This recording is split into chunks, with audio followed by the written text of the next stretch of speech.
ইসলামে যাকাত ব্যবস্থা থাকা সত্ত্বেও মুসলিম সমাজে দারিদ্র কেন কমছে না, কেন রয়ে গেছে, এই বিষয়ে আজকে আপনাদের সম্মুখে আলোচনা করব।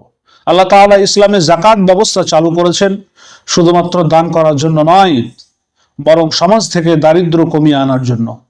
যাকাত এমন একটি অর্থনৈতিক ব্যবস্থা যার মাধ্যমে সমাজের গরিব, অসহায়, অভাবগ্রস্ত মানুষ স্বাবলম্বী হওয়ার সুযোগ পায়।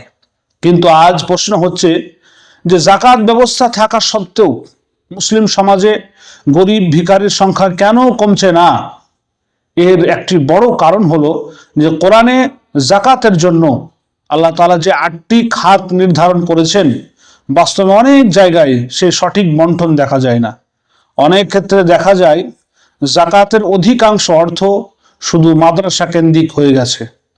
নিঃসন্দেহে দ্বীনি শিক্ষা প্রতিষ্ঠান অর্থাৎ মাদ্রাসা অত্যন্ত গুরুত্বপূর্ণ। মাদ্রাসা মুসলিম সমাজের সম্পদ, কিন্তু যাকাতের পুরো ব্যবস্থাকে যদি একটি মাত্র খাতের মধ্যে সীমাবদ্ধ করা হয়, তাহলে সমাজের অন্যান্য গরিব, অসহায়, কর্মহীন মানুষ পিছিয়ে পড়বে।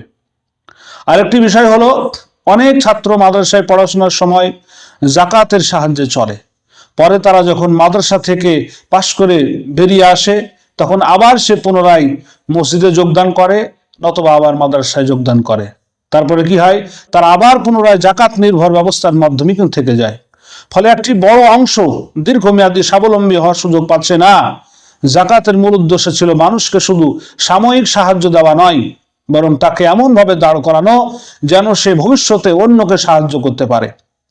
আর যদি যাকাতের অর্থ দিয়ে গরিবদের ব্যবসার ব্যবস্থা করা হতো, কর্মসংস্থানের সুযোগ তৈরি করা হতো, বেকার যুবকদের প্রশিক্ষণ দেওয়া হতো, অসহায় পরিবারকে স্বাবলম্বী করা হতো, তাহলে হয়তো সমাজে ভিক্ষাবৃত্তি ও দারিদ্র অনেকটাই কমে যেত। ইসলামের যাকাত ব্যবস্থা একটি পূর্ণাঙ্গ অর্থনৈতিক বিপ্লব, কিন্তু আমরা যদি এর সঠিক উদ্দেশ্য ও সঠিক বন্টন ভুলে যাই, তাহলে সমাজে কাঙ্ক্ষিত পরিবর্তন আসবে না। তাই আমাদের দরকার যাকাতকে শুধু আনুষ্ঠানিক দান হিসাবে নয়, বরং সমাজ পরিবর্তনের শক্তিশালী মাধ্যম হিসাবে দেখা। যাকাত এমনভাবে ব্যয় হওয়া উচিত যাতে একজন গরিব মানুষ সারা জীবন সাহায্য প্রার্থী না থেকে একদিন দাতা হওয়ার স্বপ্ন দেখতে পারে। চলুন আমরা সকলেই নিয়ত করি, আমরা সকলেই আজ থেকে ঐক্যবদ্ধ হই যে আমরা আমাদের যাকাতকে সঠিক জায়গায় ব্যয় করব।